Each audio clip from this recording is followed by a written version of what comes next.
Vamos a mais um Flávio Prado Entre Amigos, mais uma entrevista especial, mais um convívio especial com pessoas de várias áreas de atuação que você está acostumado a esse nosso bate-papo. Muito obrigado pelo contato, muito obrigado pelas inscrições, mas avise as pessoas para que se inscrevam. Se você não é inscrito, inscreva-se no nosso canal. Deixe o seu like, que é muito importante para nós, acione o sininho, tudo isso vai nos ajudar. Compartilhe as nossas entrevistas, deixe a sua opinião, tudo isso é muito importante para nós, tá? É fundamental para que esse nosso projeto, que já está chegando há mais de 3 anos, que ele seja um projeto com vida longa cada vez mais. E para isso, nós temos que agradecer aos nossos queridos apoiadores. CrossOx Elétrica, material elétrico de altíssima qualidade, uma fábrica moderna e sensacional. Alibec Alimentos, alimentos de qualidade, alimentos que fazem toda a diferença, não é um salgadinho premium, de classe, de alta categoria. LuxColor, a tinta da pintura inteligente, quem usa sabe que LuxColor faz toda a diferença e tem um cheirinho suave, agradável, não dá alergia, é muito bom. Debrecha Churrascaria. A rede Debrecha crescendo cada vez mais, é o melhor churrasco gaúcho de São Paulo, se encontra em vários lugares de São Paulo e também agora saindo daqui de São Paulo, é uma maravilha. Faça suas comemorações, seus jantares, seu bate-papo com os amigos na Debrecha, qualquer uma, qualidade é a mesma e uma qualidade garantido e comprovado, um churrasco de altíssimo nível. Grupo Hall Center é uma assessoria, sua empresa espetacular e com garantia de prazo. Tudo que você fizer com o Hall Center, você vai ter tudo no prazo. As entregas são no prazo, compromisso, frota própria que garante que você vai ter o seu material, né, de alta complexidade, esteiras rolantes, etc. Não pode falhar. Então, a Hall Center tem essa garantia de qualidade e de compromisso com você. Também quero falar da Baltec Brasil, é a empresa que mais lança produtos no Brasil, sempre novidades importantes para cuidar da sua casa com o carinho que ela merece. Conheça o Gabigol da Baltec, que você vai ver como é que as coisas funcionam. Lá você vai ter novidades importantes que vão ajudar, por certo, na sua casa. Atlântica Máquinas, para você que quer começar um novo negócio, começando com investimento baixo, mas de alta qualidade, de alto retorno. Atlântica Máquinas é uma empresa espetacular que eu recomendo faz tempo. Você tem aí, né, o QR Code dessas empresas para você dar uma olhadinha e ver que eu estou falando exatamente aquilo que corresponde à realidade. Premium Auto Shopping São Bernardo. Vai trocar de carro, vai comprar carro novo, vai vender seu carro. Vá a um lugar onde tudo acontece, desde o seguro ao financiamento, ao atendimento VIP. Premium Auto Shopping São Bernardo, diferente, especial. E lá você vai fazer sempre um bom negócio com muita garantia. Ampla Saúde. É o plano que surgiu para atender a sua demanda, para atender a sua necessidade específica. São mais de 50 opções. Entre lá, veja aqui no QR Code, acione, você vai ver as opções que a Ampla Saúde dá para você. BRM1, são várias soluções importantes para a sua vida, inclusive a BRM1 agora aumentando o seu portfólio e em breve também com cursos espetaculares na área de tecnologia, enfim, crescendo muito a nossa BRM1. Andorinha Hipercenter é o melhor mercado de São Paulo. Você vai ao Andorinha, você vai economizar muito. Ele fica lá na Zona Norte, mas as pessoas vão de São Paulo inteiro lá porque o preço faz a diferença. E a qualidade, e o atendimento carinhoso. Andorinha Hipermercado eu recomendo muito para você. E saudando o nosso novo patrocinador, mais um parceiro conosco aqui, Café da Praça da Moça, que você encontra ali na região norte. Eu frequento muito do Center Norte, tomar um cafezinho, bater um papo com seus amigos, mas tem também no Shopping Light, tem também no Carrefour Limão e no Pão de Açúcar de Santana, qualidade espetacular e um ambiente super agradável para você. E também a LTGF Marketing Estratégico. A LTGF Marketing Estratégico, ele vai fazer um produto de marketing específico para a sua empresa que vai agradar você, vai mostrar todas as condições que você tem de ampliar o seu negócio e de fazer muito sucesso, mas com um tratamento sincero, qualificado e aproveitando o seu produto, aquilo que você tem para que ele fique conhecido, para que ele possa gerar grandes negócios para vocês. Bom, falamos dos nossos parceiros, agradecemos muito, convidamos você a se inscrever mais uma vez e agora vamos a mais um programa inédito Flávio Prado Entre Amigos.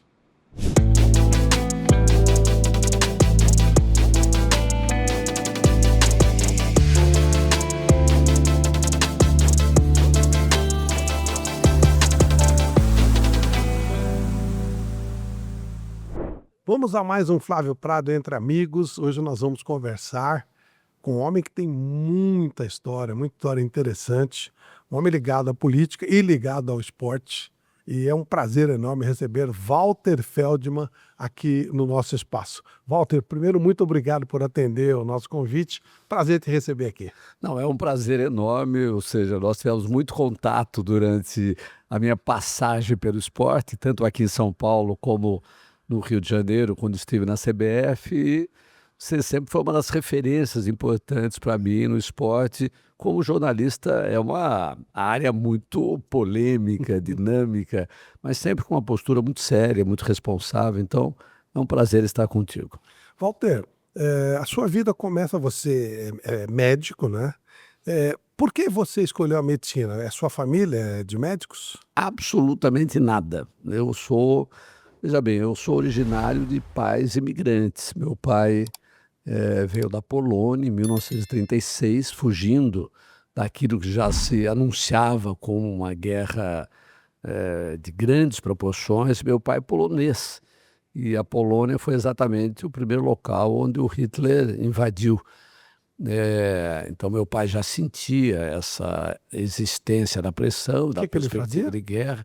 Meu pai, na verdade, veio muito jovem. Ele se formou no 2º grau na Polônia e ele se preparava para uma atividade na área empresarial, mas teve sua vida totalmente cortada. Veio para o Brasil, para você ter uma ideia, depois de 2 meses no navio, sozinho, sem dinheiro e sem falar a língua. Então imagina como foi, e ele, muito preocupado com a perspectiva de guerra, ainda conseguiu trazer seus pais e um irmão.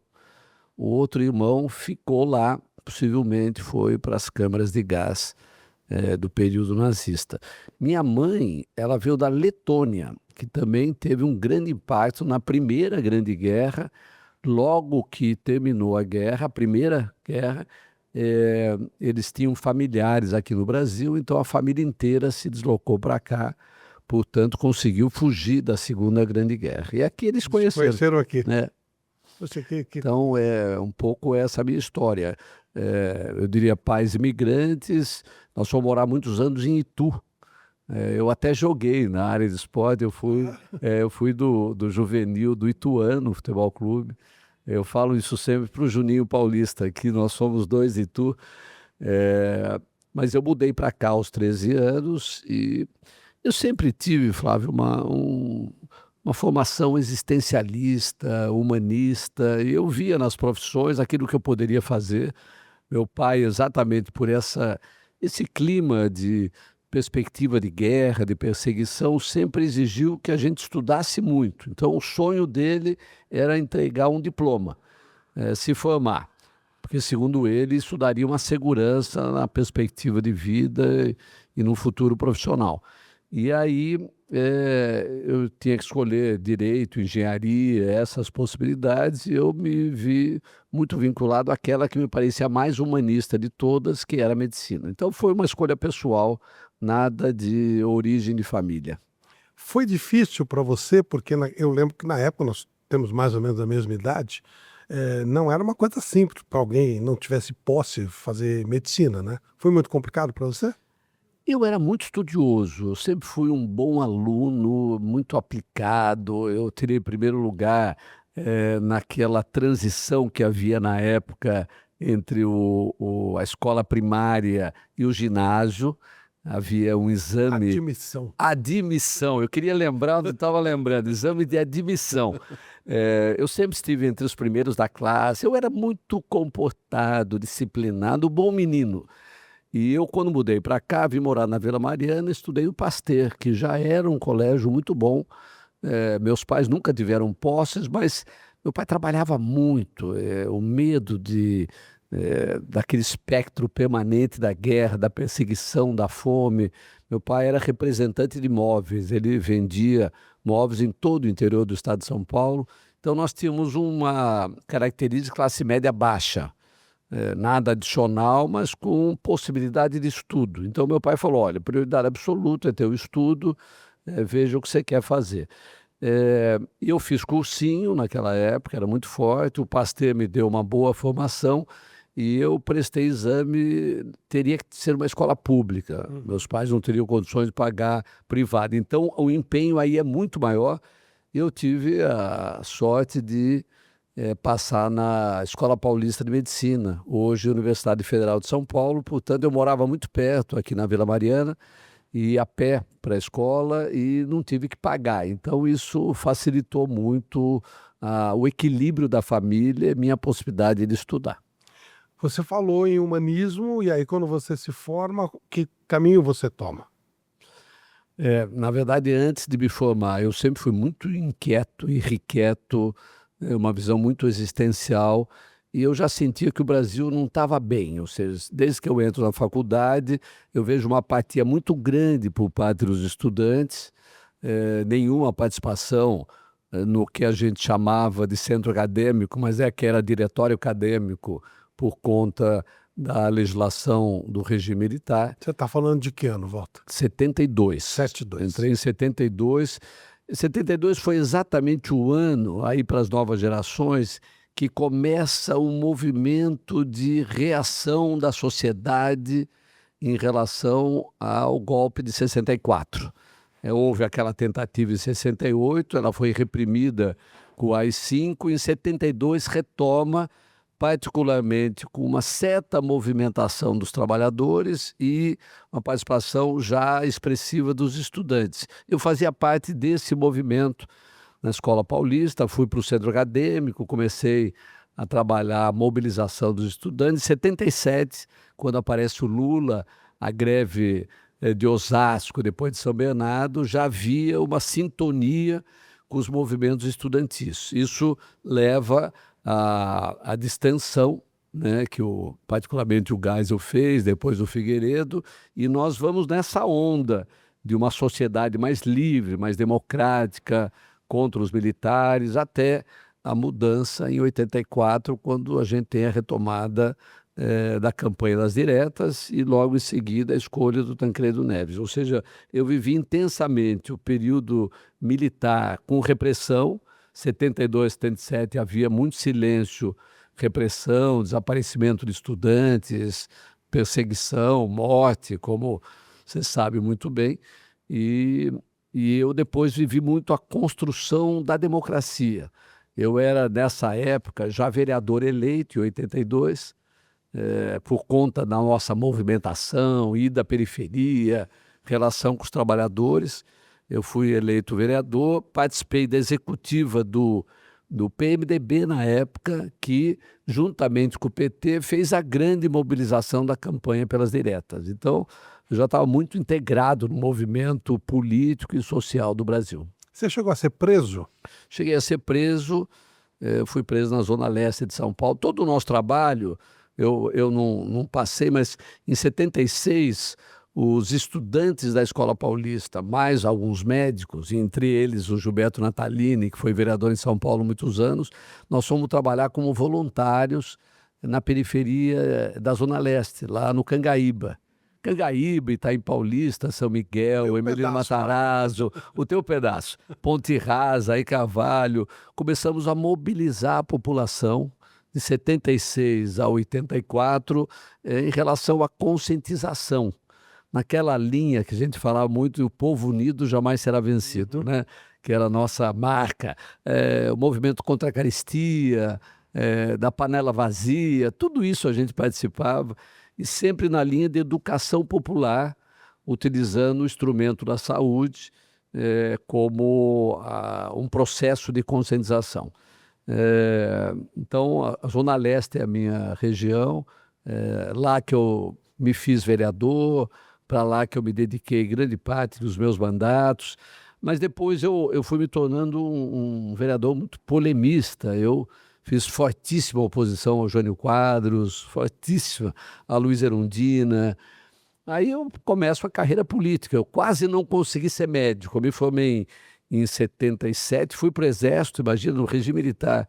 Eu fui servir Exército no Pantanal, Mato Grossense, Poxa. numa região de fronteira, Foz do Coimbra, que é um ícone da Guerra do Paraguai, um lugar totalmente isolado. Seguramente o regime militar me mandou para lá, um pouco como punição das minhas atividades como estudante e como depois médico residente, como médico da periferia, já sabiam. Depois eu tive o meu relatório do DOPS, eles sabiam todas as reuniões que a gente fazia, o que a gente falava e tal.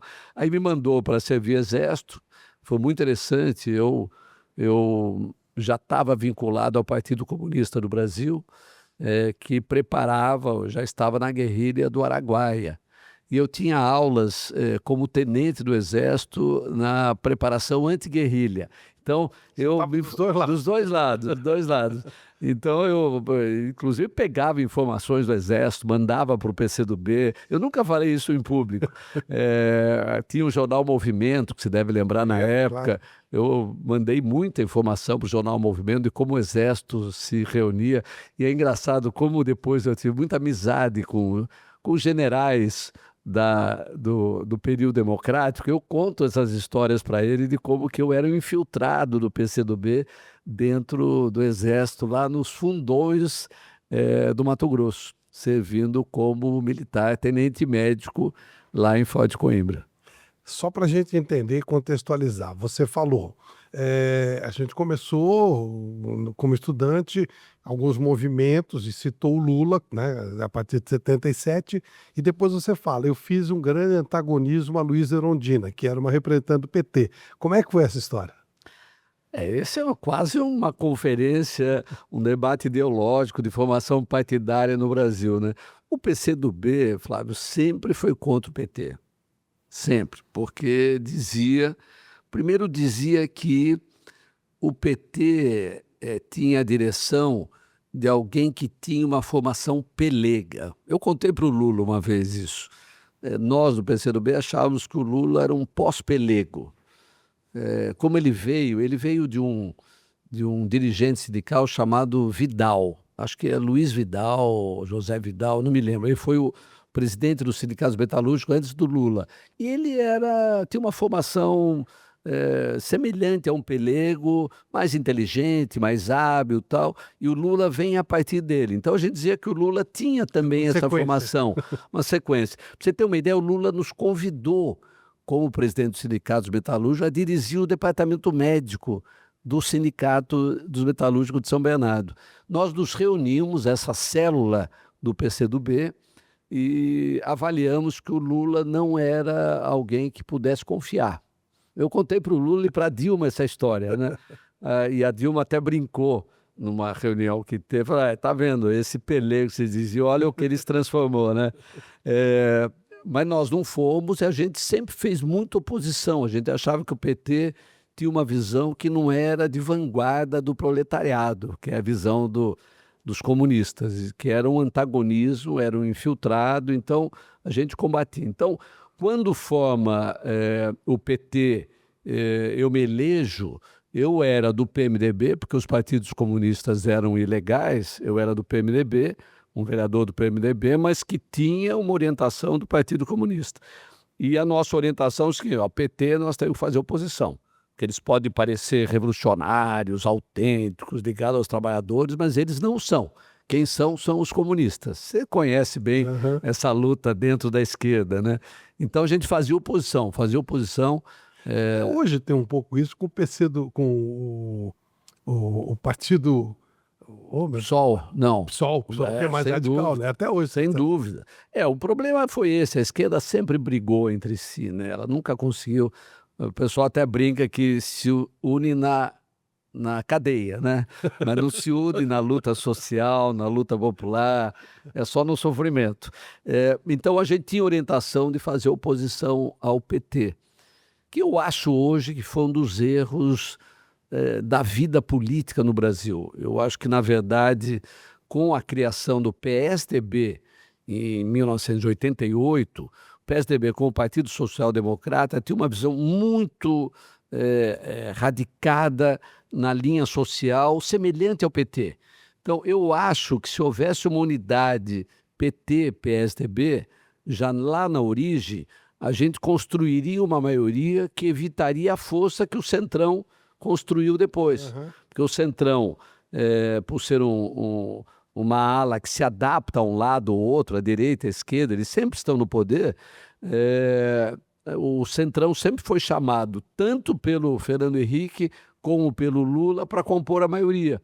E o PT e o PSDB sempre faziam oposição. Se PT e PSDB estivessem juntos, talvez construísse uma sociedade social-democrata de fato. Acho que foi um equívoco. Muitas vezes depois eu comentei com o Fernando Henrique sobre isso. Nós, na verdade, ficamos um pouco na mão dessa postura que, você sabe, é muito fisiológica, né? É muito... se adapta, mas não tem conceitos, valores e princípios de uma sociedade como a gente gostaria de construir. Então, quando a Luísa Erundina entra, nós definimos, nós éramos 5 vereadores muito combativos aqui em São Paulo, os primeiros eleitos pelo PSDB. O PSDB se criou em junho, nós saímos todos do PMDB, fomos ao PSDB com grande risco eleitoral, porque a legenda não era conhecida, e fomos eleitos e fizemos a grande oposição à Luísa Erundina. Mas uma oposição muito dura, mas muito honesta. Houve uma vez que tentaram caçar a Luísa Erundina por desvio orçamentário, pedaladas, e aí nós levantamos e falamos, não, pode ter toda a crítica à Luísa Erundina, mas ela é uma mulher honesta. Depois eu fiz muita amizade com ela, a gente comentava muito sobre isso.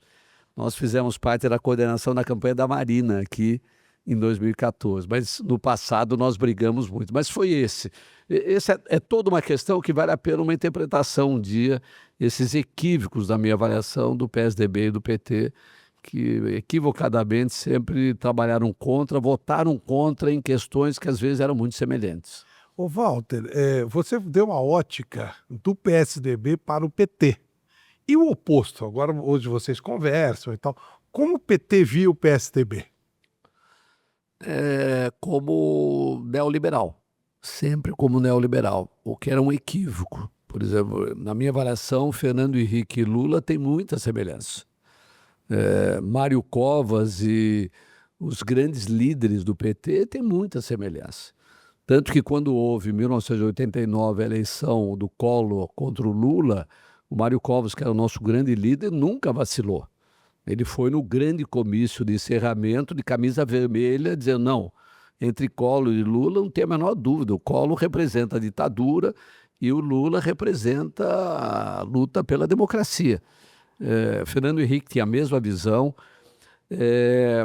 mas o PT nos via como um partido perigoso, de muita capacidade de se estruturar no poder e que confundia... É um pouco essa história de interfaces ideológicas que aí entra numa disputa e não numa coalizão. Um dos erros da minha avaliação, eu chamaria dos setores democráticos brasileiros, para sair um pouco dessa linha de esquerda, centro-esquerda, neoliberal. Se você for ver, o primeiro governo do Lula é quase idêntico ao primeiro mandato do Fernando Henrique, quase idêntico. Eu me lembro, uma vez nós tivemos uma grande reunião de empresários, onde estavam o Fernando Henrique e o Palocci. Palocci naquela fase inicial brilhante de ministro da Fazenda do primeiro governo Lula, e um debate com 250 empresários, e era impressionante a identidade, quase não havia diferença entre a política econômica do Lula Palocci e do Fernando Henrique Malan, era quase igual. Então, se a visão econômica era semelhante, por que tanta luta de oposição? Eu me lembro, Flávio, o seguinte, quando nós éramos Fernando Henrique, governo Fernando Henrique, nós tivemos que fazer uma reforma da Previdência, que é uma calamidade a Previdência no Brasil, mas era uma reforma pequena, o PT votou contra. Poxa vida, mas nós temos que ajustar as contas, é o equilíbrio fiscal, o PT votou contra.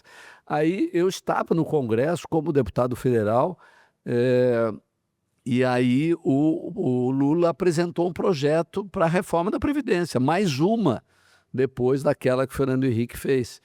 E aí a bancada do PSDB se reúne e diz o seguinte: vamos votar contra. Eu falei, mas como votar contra? O que ele está fazendo é aquilo que a gente faria. É uma necessidade. Não, não, não, mas eles votaram contra nós, agora nós vamos votar contra eles. Eu falei, mas é um absurdo. É absurdo, não pode. E eu me lembro, às 3 horas da manhã, essa é uma coisa muito marcante na minha vida, 3 horas da manhã, PSDB se posiciona contra a votação no governo Lula. Eu peço a palavra, me inscrevo para votar a favor. E eu me lembro, a bancada do PSDB tentou me segurar, não, você não pode fazer isso é traição. Eu falei, não, não, é uma traição contra o Brasil a gente não votar a favor da reforma da Previdência. Eu e mais um deputado da Bahia votamos a favor da reforma.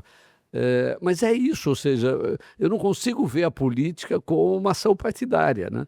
Eu me lembro que o Sartre dizia que os partidos são as amarras das ideias, né? Então, muitas vezes você tem um jogo partidário que parece, às vezes, um time de futebol, onde o outro, muito mais do que o adversário, o inimigo, tem... Não, para mim, política é outra coisa. E hoje eu me dou muito bem com o PT, apoiei o Lula nas últimas eleições. Contra o Bolsonaro, eu acho que apoiaria quase todos. E nunca votei no PT mesmo, né? Votei por uma questão de... Eu queria um Brasil melhor, um Brasil mais solidário, mais democrático, mais amplo, que era exatamente aquilo que o Bolsonaro desfez durante o seu mandato.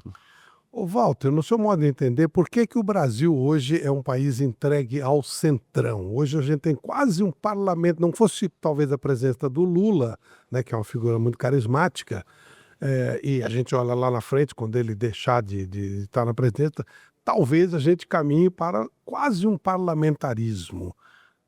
Primeiro, você concorda com essa visão? E segundo, por que chegamos a isso? Bom, isso tem raízes. Primeiro, esse erro PSDB-PT.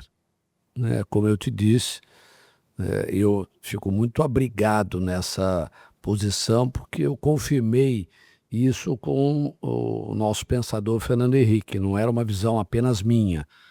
Eu vou te dar mais um exemplo. Eu fui presidente da Assembleia. Nós éramos o primeiro partido, tínhamos direito de ser o presidente, e pela lógica do parlamento, o segundo partido tem a segunda posição, que é a secretaria, a primeira secretaria. Eu falei, não, então eu vou ser presidente e primeira secretaria do PT. O Centrão, na época da Assembleia, me procura e falou, Walter, vamos desprezar o PT, hipótese nenhuma, não vamos dar poder para o PT. Eu falei, não, de jeito nenhum, isso é conceitual. O parlamento tem que expressar a opinião da sociedade.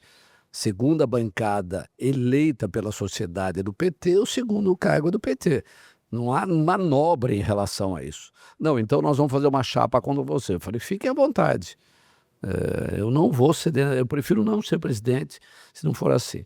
Flávio, a minha gestão com o PT foi maravilhosa. Então, é uma prova de que quando a gente está junto, como tem muitas identidades de comportamento democrático, foi um sucesso. Foi uma gestão de muito sucesso, coletiva, não é por minha causa, foi coletiva. Então, primeiro, na minha avaliação é isso, há um erro histórico de contraponto, diria, teimoso entre PSDB e PT durante toda a trajetória democrática do Brasil, desde que nós encerramos o período do regime militar. Primeira coisa, o erro de comportamento, de postura, de linhas políticas, econômicas, ideológicas, PT, PSDB. Essa é a primeira coisa. A segunda coisa é o seguinte, é o governo Bolsonaro. Um pouquinho atrás, se você permitir, quando eu era líder da bancada na Assembleia, eu falei, governador Mário Covas, é o seguinte, eu não tenho condições de continuar liderando a maioria se o senhor não ceder em alguma coisa. Os deputados têm me ajudado muito, nós temos votado projetos importantíssimos e os deputados não têm nenhum tipo de tratamento mais qualificado por parte do Executivo. não tem cargos, não tem posições, não tem atendimento. Falei, governador, vamos criar emendas dos deputados? Um recurso pequeno onde eles possam destinar para a sua comunidade, para a sua prefeitura, para o seu eleitorado, seja beneficiado com benefícios trazidos pelo executivo. Tudo transparente, tudo ético, tudo com destinação correta. Olha lá, isso é 1996. Mário Covas disse, Walter, não quero. Falei, por que, governador? É tão simples. Emenda não é uma prática adequada. Ela confunde o poder. Quem realiza o gasto orçamentário é o executivo. O legislativo vota um conjunto de visões de aplicação dos recursos e entrega o orçamento para o executivo executar. É assim, democracia é essa. Quando você coloca emenda, você dá uma parte desse poder a uma destinação escolhida pelo parlamentar. Não tem lógica dentro do sistema democrático. Para mim, aquilo era muito interessante, era uma aula. Eu falei, puxa vida. Falou, Walter, eu falei, mas governador é importante e tal. Eu era muito ligado ao Mário Covas. Ele falou, Walter, tudo bem, eu vou fazer uma coisa muito simbólica, mas eu não gosto. Bom, ele fez e não fez. Ele autorizou, só para ter uma ideia, 2 milhões para os deputados aplicarem as suas necessidades, mas nunca realizou. Aí eu vou para Brasília, como deputado, já havia emendas lá, havia 3 milhões de emendas para deputados federais. Bom, isso foi crescendo, até o governo Bolsonaro. O governo Bolsonaro, eu convivi com o Bolsonaro 12 anos na Câmara, convivi com ele depois mais 6 anos na Assembleia. Bolsonaro nunca foi um parlamentar operativo, presente. Eu estou apenas relatando a história, não estou nem fazendo nenhuma crítica. Você raramente viu Bolsonaro circulando nas comissões, falando entre grupos, defendendo ideias coletivas, sempre muito isolado. Portanto, ele teve uma vida parlamentar muito voltada para a sua ação direta, provavelmente com a sua comunidade, muito ligada às Forças Armadas. Eu, por exemplo, era da Comissão de Relações Exteriores da Câmara e Defesa Nacional. Bolsonaro participava. Eu participava em todas as sessões, debatia as relações internacionais e tal. Eu gostava sempre de debater. Bolsonaro quase não aparecia. Ele só aparecia quando tinha alguma coisa relacionada às Forças Armadas. As relações internacionais nenhuma, ou quando tinha algum tema relacionado a Cuba. Como ele é muito crítico a Cuba, ele ia lá, fazia a crítica e ia embora. Ele não ficava. Isso é tão verdade que quando ele sai candidato, eu já estava na CBF, eu morava ao lado dele no Rio de Janeiro. E ele sai candidato e falei, meu, Bolsonaro, que história maluca, de deputado para presidente da República. E você? E você? Eu estou fazendo toda uma mobilização de rede social, eu chego nos aeroportos, milhares de pessoas me recebem. Mas, Bolsonaro, deixa eu te dizer, eu não te via na Câmara com ninguém, você sempre estava sozinho. Ele falou, você tem razão, eu era um cão sarnento, expressão dele. Eu nunca mais esqueci, eu era um cão sarnento. Falei, então, mas você vai ser presidente do Brasil, que precisa articular. Mas você, aí o governo Lula está muito ruim, eu você. Bom, tá bom, e foi, né? Então, eu estou te explicando isso tudo porque a relação do Bolsonaro com o Congresso sempre foi muito frágil. Quando o Bolsonaro entra, ele, para facilitar o trabalho dele, ele entrega ao Centrão a relação com o Congresso. O que o Centrão faz? Bom, temos emendas aí, vamos ampliar as emendas, esse instrumento poderoso de construção de maioria. Tanto que o Bolsonaro, a partir daí, deixa o Congresso para o Centrão, é criado o orçamento secreto, que é uma calamidade, não deve ter no mundo nenhuma coisa dessa, e a partir daí o Congresso toma conta, né? Então, eu diria que as origens dessa pergunta que você me faz, Flávio, não pode ser diferente disso.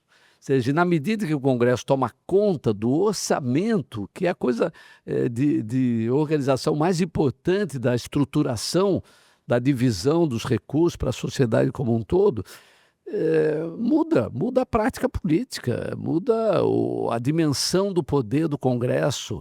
Então, eu não diria que é parlamentarismo, porque o parlamentarismo, o primeiro-ministro escolhido pelo Congresso, ele tem responsabilidades, né? Ele tem...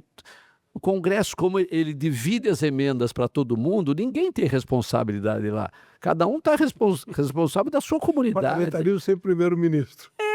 Parlamentarismo dividido entre 513 mais 81 senadores. Cada um faz o que quer.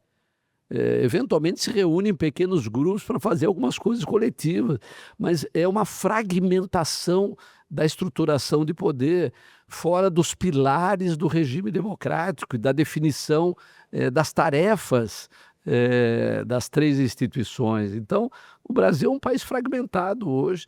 Na minha avaliação, o Mário Covas tem a razão lá atrás, emenda é um desvio, a gente precisa tomar muito cuidado, conceitual, e o Bolsonaro transformou a emenda na estruturação do novo poder do Brasil, que é um poder fragmentado. Tem volta?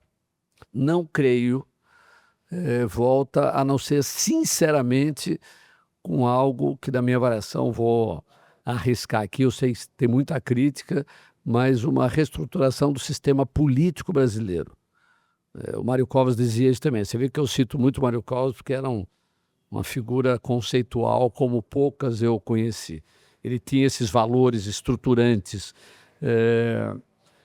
Uma Assembleia Nacional Constituinte para a reforma política do Brasil feita por não parlamentares. Difícil, hein? Eu diria quase impossível. Porque eles dariam esse poder. Exatamente. Mas o Mário Covas dizia que a mãe das reformas é a política. Ela que define as outras. Porque sem uma estruturação democrática da representação do poder, não é possível. Hoje a representação do poder no Brasil, feita pelo Congresso, está muito longe daquilo que a sociedade espera. E ela não fará essa reforma política que a gente gostaria. Ou seja, o Fernando Henrique tem uma entrevista no Roda Viva que ele já anuncia isso, que esse regime presidencialista com grande papel do Congresso é um regime fadado ao insucesso. Se já era ruim, Fernando Henrique sofreu, Lula sofreu, hoje sofre muito mais. Ou seja, o Lula, que é um presidente experiente e tal, na mão de um Congresso que, independente, como coletivo, entendeu? Ele não cumpre o seu papel. Independente de qualquer crítica ao presidente do Senado, da Câmara e tal, eles não cumprem o seu papel coletivo. É fragmentado. Não creio. Só uma reforma política estruturante que mude as regras do jogo. Nós estamos tomando um cafezinho da Praça da Moça. O que é o café da Praça da Moça? É uma linha de cafés. E eu conheci o do Center Norte, que eu amei demais. Porque você vai lá, você toma um café, você bate um papo. O café é ótimo, mas o bate-papo junto é que dá aquele charme. E são 4 locais que eu recomendo para você. Ó, Center Norte, que eu estou sempre por lá. Shopping Light, que é um lugar bonito pra caramba no centro. Carrefour Limão e Pão de Açúcar Santana. Então, esses 4 locais, esse cafezinho, saudação aí para você. Walter, e aí a gente entra no lado do esporte, uma outra faceta importante sua, onde a gente se aproximou mais. Você já fazia alguns trabalhos, você passou um período em Londres acompanhando preparativos de Olimpíadas, enfim. Você era um homem já com uma certa vivência no esporte, inclusive aqui em São Paulo. E no governo o Kassab, né? Kassab. Eu fui do primeiro governo Kassab pós-Serra e fiquei mais 2 anos na sua reeleição. Como é que você vai parar na CBF? Você não se surpreendeu com o convite? Muito. Foi uma surpresa e, só para lembrar registros históricos, eu em 2014 eu já sentia grandes mudanças no PSDB, que já não sintonizava com aquilo que eu acreditava. Eu saio do PSDB, eu renuncio o meu mandato coisa que nunca aconteceu, porque eu dizia que o mandato é do partido, não é do parlamentar. Eu renuncio no final de 2014 e ligo para Marina Silva e digo: Marina, eu quero marchar ao seu lado. Eu identificava a Marina naquela época como a referência ética e de compromisso socioambiental que me encantava. E aí eu participo intensamente da campanha da Marina, fui coordenador tanto no momento que Eduardo ainda estava vivo, Eduardo Campos. Quando ele morre, a Marina vira candidata a presidente, eu viro coordenador e a Luísa Erundina vira coordenadora pelo PSB. Eu era pela Marina, ela era pelo PSB. Então, nesse momento, a gente se reaproxima bastante, fizemos muitas atividades juntas e eu dizia sempre o exagero da minha oposição a ela como vereadora aqui em São Paulo e tal, mas a gente brincava muito. Aí acaba a eleição, eu já tinha sido secretário de esportes aqui em São Paulo, na gestão do Kassab, 4 anos, vivi intensamente essa questão do esporte aqui no município. Foi uma gestão muito interessante para a juventude, para as crianças. A gente transformou o esporte numa atividade relevante em São Paulo, coisa que nunca foi. Os governos nunca entenderam, Flávio, nunca entenderam que o esporte pode ter um papel muito maior do que aparece, né? É como aquele negócio do... Esqueci o nome do grande comentarista esportivo, escritor, teatrólogo, como é que chamava? Nelson Rodrigues? O Nelson Rodrigues, puxa vida. O Nelson Rodrigues, como é que eu esqueço esse nome? O Nelson Rodrigues dizia que o pior cego é que só vê a bola, né? Acho genial essa frase. Atrás da bola, atrás do esporte, tem educação, tem equilíbrio da comunidade, tem segurança, tem construção de personalidade, vida democrática, coletiva. O esporte é uma coisa absolutamente genial e nós praticamos isso na Secretaria de Esportes. Fizemos muito trabalho, criamos um clube escola, a virada esportiva, atividades radicais para a juventude. Esse skate na época não existia, hoje é um esporte tão extraordinário.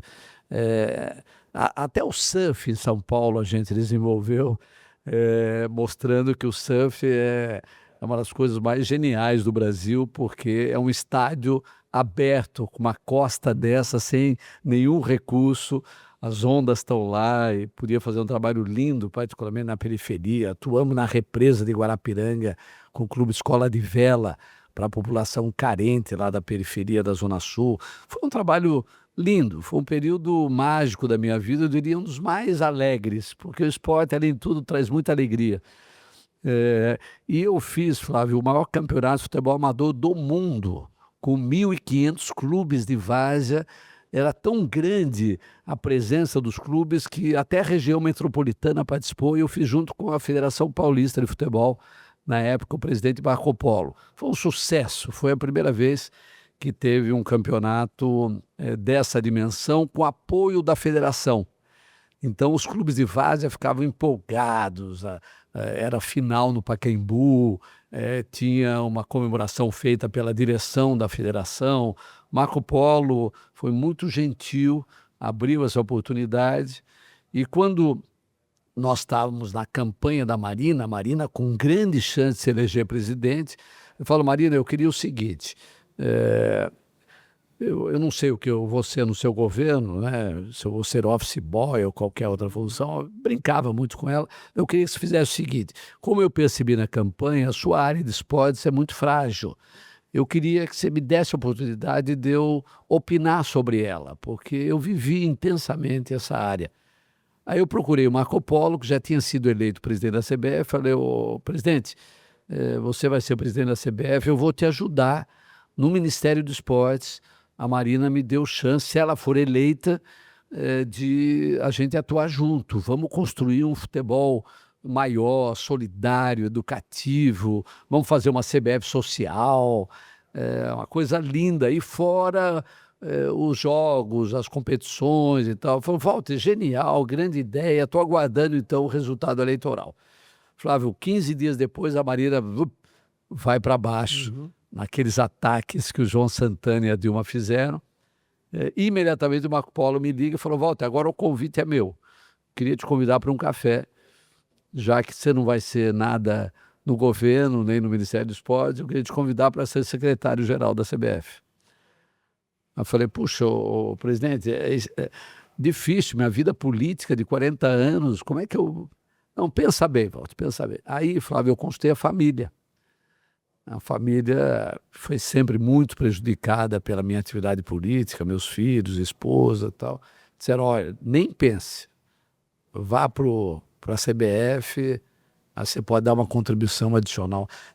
Nessa minha formação aquariana com você, eu sempre gosto de novos desafios, experiências. 2 dias depois eu ligo para o Marco Polo, que estava em Zurique, numa reunião da FIFA. Falou: olha, eu aceitei, eu vou deixar a política. E havia grupos que queriam que eu fosse candidato a prefeito nessa época. Eu saí da campanha da Marina com muito prestígio. Eu dava entrevista no Jornal Nacional toda semana, campanha. A Marina não gostava de falar, então eu era o porta-voz. Então eu saí muito bem, apesar da derrota, mas a família, e eu ouvi a família pela primeira vez, falei: não, Walter, vai para o esporte, acho que você vai ser melhor, vai morar no Rio, uma nova experiência e tal. Aí eu aceitei e vim para cá. E foi uma experiência da qual não me arrependo, mas isso me tirou da política.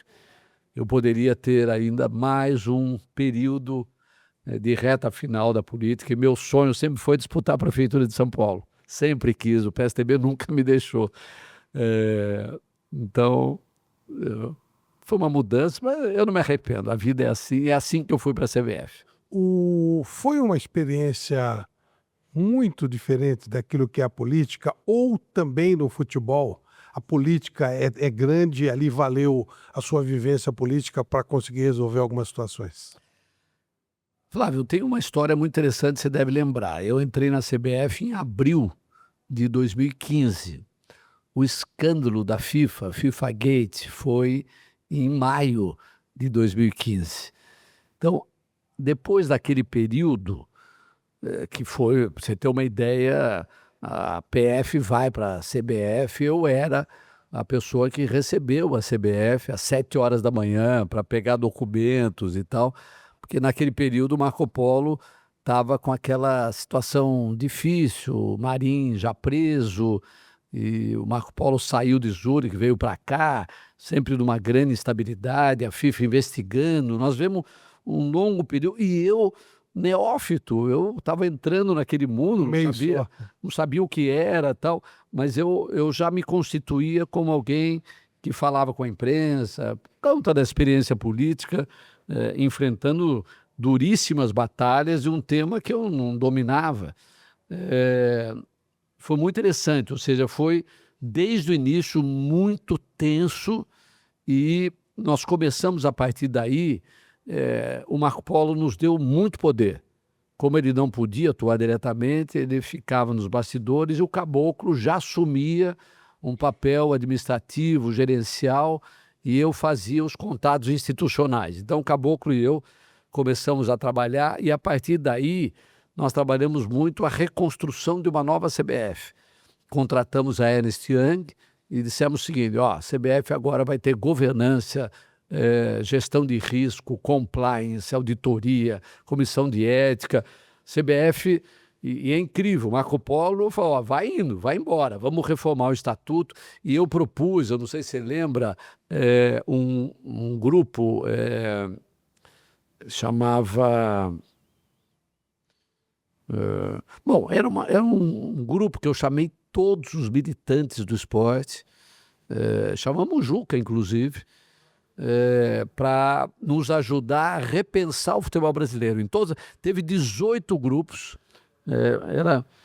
era um grupo de reformas. Reforma das competições, reforma da arbitragem, reforma da preparação básica, reforma do futebol feminino. A gente fez um livro enorme, chamamos todo mundo que quis participar. Havia pessoal... essa coisa que eu te falei uma vez do Juca, não, é CBF, é ladrão, é gente ruim. Não, a gente queria mudar mesmo, o Marco Polo permitia que a gente mudasse, o Caboclo me estimulava e eu fazia todo o papel de articulação. você ter uma ideia, é muito interessante. Eu convidei o Gerson para participar. E o Gerson, não, CBF não quero e tal. Aí eu convidei o Tostão nem respondia as chamadas. Eu convidei o Rivelino, porque essa visão, CBF é coisa ruim, mas a gente estava numa fase de mudança enorme, e a FIFA nos fiscalizando muito, e aos poucos a FIFA foi entendendo que aquilo era sincero, que as mudanças estavam acontecendo, comissão de ética, código de ética, governança. A partir daí a gente começou a dar conferências no mundo para mostrar as mudanças da CBF.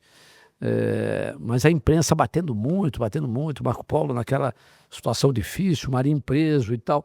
Então, eu teria muita coisa para te falar disso, mas eu entendi a pergunta. É diferente? É muito diferente. Eu diria que o futebol, às vezes, tem mais política do que a política. A imprensa, Flávio, é uma imprensa muito dura.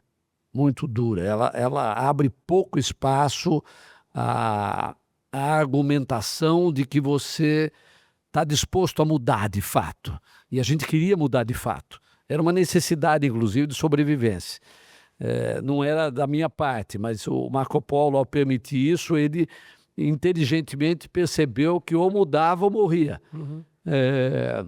E aí, a imprensa muito dura. Eu diria para você, na política, os jornalistas da política, eles têm uma abertura à mudança e à compreensão de que tem fatos positivos. A imprensa esportiva ela é mais rígida. Ela diz, não, é ruim. Aí você dá um toque, tem uma coisa boa, ela mais ou menos. Mesmo na Globo, que era a grande patrocinadora do futebol brasileiro, através das transmissões, na área jornalística não abria nada. Era impressionante. A gente tinha uma relação institucional incrível com os marinhos, com toda a direção da Globo, uma relação de fraternidade por ser patrocinadora e transmissora, mas no jornalismo a gente apanhava demais, não tinha contemplação. Era muito interessante quase essa esquizofrenia, mas que eu acho até bonito, porque tem independência de fato. Isso é importante. Tinha independência, não tinha de cima para baixo. Mas para te responder, já que eu divago um pouco, às vezes o futebol é mais complicado porque ele é um regime democrático fechado, muito fechado. E a política, por pior que seja, é um regime democrático aberto. Ou seja, de vez em quando, de 4 anos, se permite que a sociedade venha opinar e diga, não quero isso, quero que mude. No futebol, isso quase não existe. O comando é feito de maneira muito fechada e a sociedade praticamente não opina. Walter, de repente aparece um nome totalmente desconhecido na CBF, Samir Chowdhury. E aí, olhando um pouquinho e tal, a gente conclui que foi uma grande articulação política. E eu não estou nem falando pelo lado negativo. Foi uma articulação política que levou o Chowdhury ao poder. O Centrão está mandando na CBF? Não é o Centrão. Eu vivi muito isso, as movimentações políticas da CBF. Eu diria o seguinte, quem comanda a CBF, Flávio, você sabe disso até por questões numéricas, matemáticas, são as federações, tradicionalmente. A confederação ela tem uma estrutura sindical, né? Então, quem decide sobre o presidente da CBF são as federações estaduais, as 27, que tem, como você sabe, um peso 3. Há um remendo de democracia com a participação recente dos clubes da Série A e da Série B. Mas é feito de uma maneira que o voto deles não consiga jamais superar o voto das federações. Eu diria que é uma concertação de estrutura de poder que permite que as federações continuem mandando sempre. Isso só se quebrará na medida que os clubes se reunirem, tiverem o apoio de uma parcela das federações e consigam desbancar esse modelo, ou haja mudanças que só poderão ser feitas pelo próprio sistema. O poder político brasileiro já tentou isso através de legislação federal. Já houve tentativa de mudar esse modelo de representação, mas não conseguiu, e não é fácil, até porque a FIFA consagra unicamente a CBF como uma única instituição e sobre a qual não pode haver interferência política. Se houver, ela pode intervir. Então, tudo isso faz com que a movimentação seja muito difícil e delicada. Então, o que houve na última fase? O Edinaldo, que entrou, a minha avaliação, por um golpe, né? Que você deve lembrar, o Caboclo sai por um pedido da diretoria da CBF, coisa que nunca aconteceu. Certo. Eu diria uma movimentação muito democrática, ou seja, a diretoria escolhida pelo Caboclo diz o seguinte: presidente, você não tem condições de continuar. Entramos na comissão de ética, a comissão de ética o afasta, logo que o afasta, o Edinaldo toma o poder e retira toda aquela diretoria que retirou o Caboclo. Toda. A começar por mim. Isso. Eu diria para você que quando o Edinaldo entra, ele entra muito fraco. Do ponto de vista da sua capacidade pessoal, do seu modelo de gestão, ele se afasta, ele se isola e ele se acopla ao poder judiciário. Então, eu diria que aquilo que o Bolsonaro faz quando ele dá ao Congresso o poder, portanto, o Congresso toma conta, em grande parte, da estrutura de poder do Brasil, o Edinaldo também entrega para se manter uma parte do poder a figuras do Poder Judiciário. Ao fazer isso, ele traz para dentro elementos do Poder Judiciário. Então, eu diria que a concertação da CBF é uma concertação que é uma somatória da estrutura de poder das federações com os componentes do Poder Judiciário que o Edinaldo trouxe para se manter. Então, não é centrão, mas é um outro modelo próprio da estruturação da CBF. E entra um lado político também, né? Zeca Chaldi, lá em cima... Pequeno. Não, isso é uma visão, na minha avaliação, um pouco equivocada. Eu não vejo com expressão... Eu vi vários comentários sobre isso, mas o Zeca Chaldi foi escolhido porque eles queriam uma imagem nova, alguém fosse Na verdade, novo. o Samir, né? O filho do filho. O Samir Chaldi. O Zeca Chaldi é o mais longevo e o mais decano dos presidentes de federação. Mas ele coloca o filho na sucessão. O filho é um médico, portanto, tem formação acadêmica, bem formado, e já era o sucessor do pai, era uma cara nova e precisava ser de federação. Era a única exigência dessa estruturação de poder. E entre eles era o mais confiável.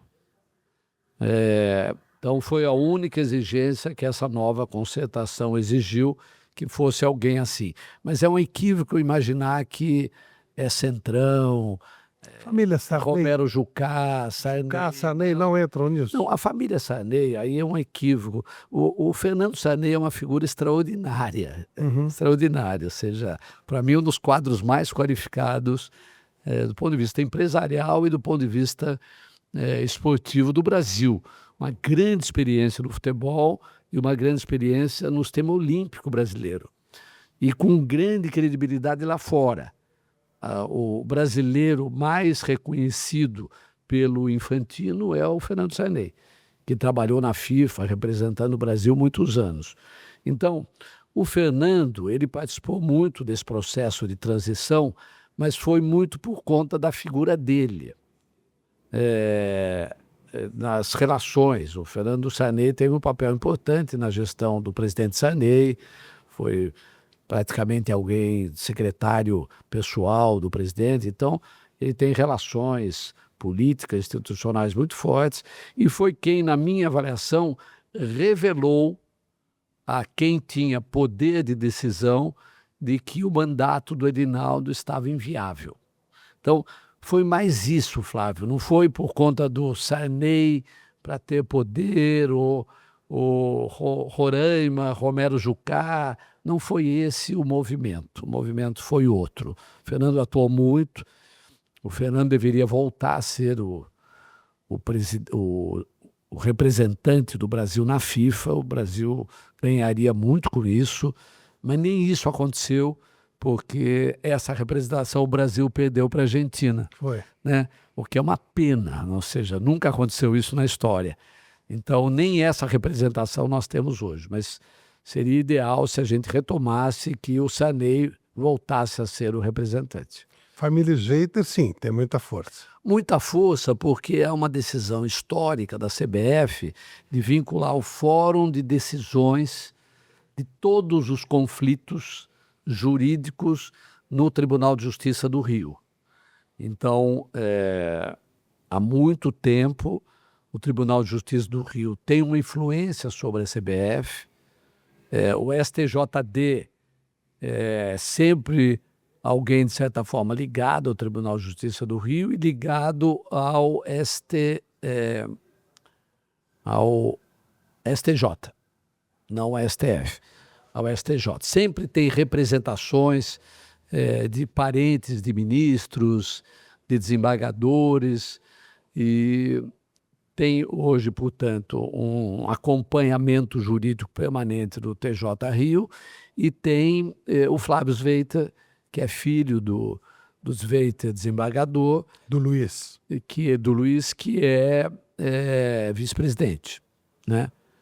E que eu acho um dado positivo, porque não por conta dessa origem no Poder Judiciário, mas o Flávio participou muito da organização da Liga. Então, o Flávio, conceitualmente, pode ajudar esse processo antigo de uma liga forte, os clubes poderem se organizar de forma independente, como é na Europa, desvinculado da CBF. Então, isso eu acho um fator bastante positivo. Pela sua experiência, a CBF ela tem interesse de que a Liga venha rapidamente, aí ela passaria a cuidar só da seleção, ou é o oposto? Ela sempre teve dúvidas em relação a isso. Essa é uma afirmação já do Ricardo Teixeira no passado, que se dedicava integralmente à seleção brasileira. Ele nunca se dedicou aos clubes, e em alguns momentos ele chegava a dizer: olha, melhor passar a questão da organização dos campeonatos para os clubes. Mas sempre a CBF, na organização do poder do futebol brasileiro, sempre deixava esse debate para frente. Os clubes não eram unidos, não eram organizados, então ia tocando, tanto o Brasileirão como a Copa do Brasil. Então foi acontecendo.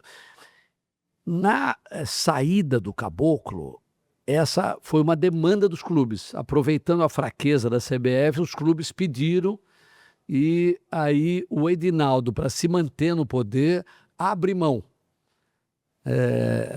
dessa questão. Eu sempre defendia isso, e uma das causas que eu saí era a minha relação com os clubes, que era muito especial.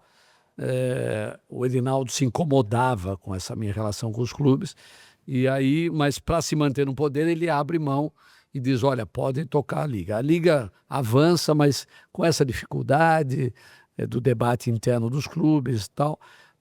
Mas eu acho hoje que o compromisso do Edinaldo, do Samir, é fazer uma renovação no futebol brasileiro, e a Liga se inclui nessa renovação. Então, eu acho que é uma tendência natural, vai acontecer, só resta os clubes se organizarem. Não haverá, na minha avaliação, muita resistência, como houve no passado, em relação à CBF. Até porque seria mais cômodo, né? Muito Cada mais. um cuida de si, a CBF cuida da... O árbitro erra um jogo Corinthians e Bragantino, vai todo mundo reclamar na CBF. Exatamente. Se a CBF se livrar desse problema, cada um cuida de si. Tira, inclusive, uma muleta que os clubes usam. Estão precisando prejudicar, tal.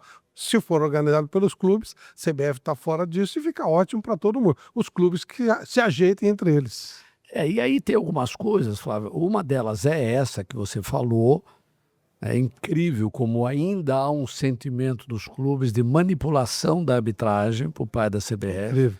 o que não existe. Claro. Não existe. Sou testemunha disso.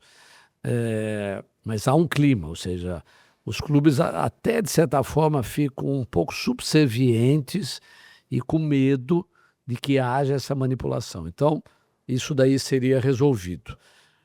Outra questão que seria resolvida é a questão financeira, né? A CBF gasta muito com a organização dos clubes e retira dinheiro da seleção, né? Ou das seleções. Então, eu acho que criaria uma estrutura independente, na minha avaliação, mais vigorosa, financeiramente mais equilibrada, eventualmente poderia ter algum apoio da CBF em algum complemento, mas não como é hoje. Eu acho que, eu diria, duas estruturas de poder que não levarão o futebol brasileiro, particularmente os clubes, no estágio que a gente mereceria pela nossa história. Eu acho que essa desestruturação da organização do poder dos campeonatos brasileiros impede também que o futebol brasileiro se desenvolva melhor. Então, eu acho que a organização de uma liga forte, independente, profissional, sem interferência direta de um clube do outro, seria muito mais adequado do que o modelo que existe hoje, que ainda tem muitas diferenças entre os clubes, o papel do Flamengo, do Corinthians. Por exemplo, eu vivi muito a fase do Vasco com O Eurico. o Eurico. O Eurico estava toda semana lá, então essa coisa da pressão, eu acho que acabaria. Precisamos de uma liga, tudo tem que ser profissional. Tem que haver um profissionalismo na CBF, nos clubes brasileiros, com ligas fortes. Eu acho que é uma tendência e eu acho que o Samir provavelmente vai entender esse novo modelo. Walter Feldman, poxa vida, a gente poderia ficar conversando aqui por dias, porque você tem um conhecimento muito amplo, muito vivido na política, no futebol, enfim. Muito obrigado por disponibilizar o seu tempo para trocar essa ideia com a gente. Parabéns, você tem uma história muito bacana de vida em todos os sentidos e foi muito legal te receber aqui. Muito obrigado. Não, muito obrigado, olha, foi um prazer. Eu adoro falar sobre todas as coisas que eu vivi. Eu tive poucas experiências da imprensa, sempre você está tratando de um tema ou do outro específico. Eu me lembro quando pediam para eu falar no Jornal Nacional sobre temas do Campeonato Brasileiro, quando o Bem Amigos me convidava, eu falei, mas minha especialidade não é o futebol. Eu falei, não, mas vai lá, você conversa com o pessoal, é sempre muito simpático, mas eu gosto um pouco de contar da história, né? Porque nós não estamos aqui por acaso, né? A gente tem toda uma vida que a história nos permitiu viver e a gente quer continuar contribuindo. Hoje eu estou fora do futebol, eu estou fora da política, mas sempre vivendo intensamente como nós, aquarianos, sempre gostamos de fazer. Muito obrigado, Flávio, foi um prazer. Um abração. Com Walter Feldman fizemos mais um Flávio Prado Entre Amigos. Abraço.